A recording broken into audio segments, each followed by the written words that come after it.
Assalomu alaykum akalarim. Meni obunachilarim. Mana biz hozir jo'jalarimizga keldik. Hozir jo'ja olish jarayoni.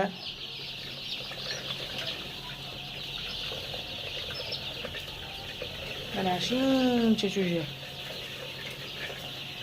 Akalar, mana shu yerda nechta jo'ja borligini, necha kunligini topsanglar 20 ta jo'ja 3 taylarga bepul. 20 tadan jo'ja 60 tani bemalol olib ketaverasizlar akalar.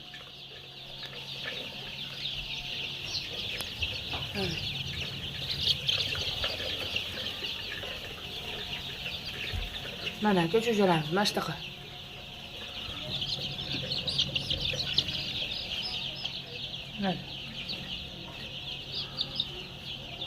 Mana ko'ki bor, qizili bor, har xili bor akalar. Kashtan ranglilari bor.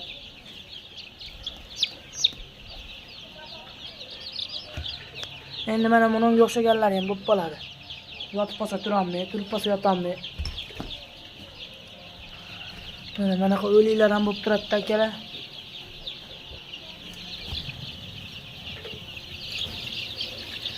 Endi molni yeyishiga, qo'ydi o'lishiga chidasang boq degan. Cho'jani nimasiga chidaymiz ekan endi? Cho'jani o'lishiga chidab boqamizmikan? 3 ta chiqdi mana, bir partiya cho'jadan 3 ta chiqdi. Mana bu ikkovini qaranglar, dabdalil.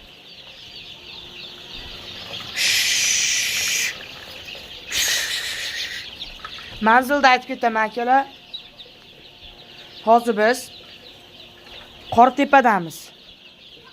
Qoratepada Les ko'cha. Qoratepaning Les ko'chani Umid aka anaqalar bor-ku. Nima edi? Mohir opa, Umid akalar. Bari mana shu Les ko'cha jo'ja purushlar. Shu yerdamiz akalar. Akalar, opalar. Jo'ja kerak bo'lsa telefon qilaverasizlar akalar. Mana hozir hali naryoqda ham yana 3 ta xonada jo'jalar bor. Kattaroq. Bo'pti sizlarga ana yengillik. Bular necha kunligini aytib qo'yaman. Bular 3 kun, 4 kunlik jo'jalar.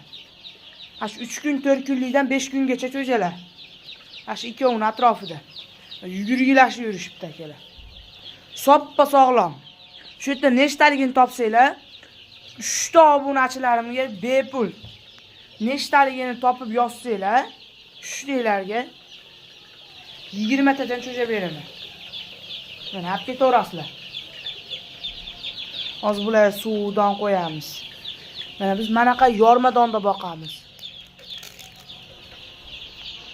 Mana suvlari.